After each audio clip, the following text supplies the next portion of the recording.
Okay, so we installed this cabinet here, and I want you to see where the old drawer used to be. It used to go out here, and so you'd open the drawer and it would hit this fridge. This fridge is so huge. So I just want you to see how I'm modifying this cabinet to put a smaller drawer in it. So there's the original size drawer. I'm just putting a big cap here and then putting these filler pieces in.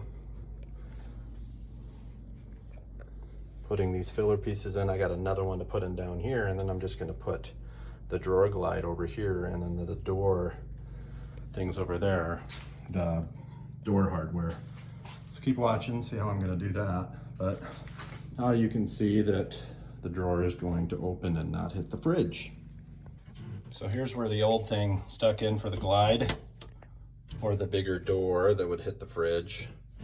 And then I just measured and drilled for some other ones, and that's where the new glide is going to sit.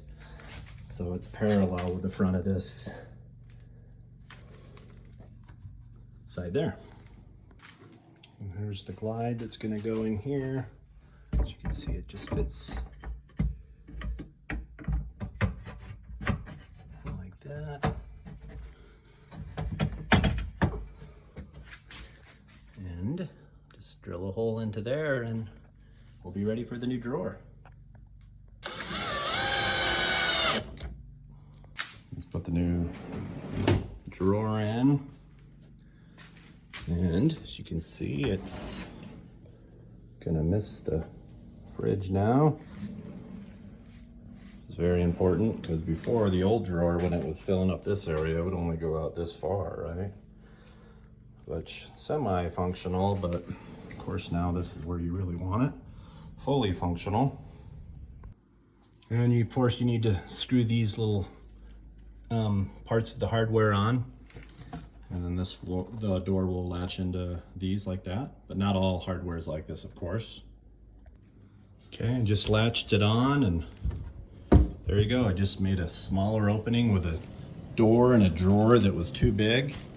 Added this big piece to cover where the old door and drawer was. Just tack that on, or you can screw it on from behind. And then I ordered a smaller drawer and a door that would clear the fridge. Voila. Hopefully I can help you in fixing this problem. Hey Paula, I went through and I fixed this problem. See, it clears the fridge now. And then here's the door underneath. Open, access there. Added a panel on the side there. You can see where the old big door was, big drawer, but that's not a problem anymore. There you have it.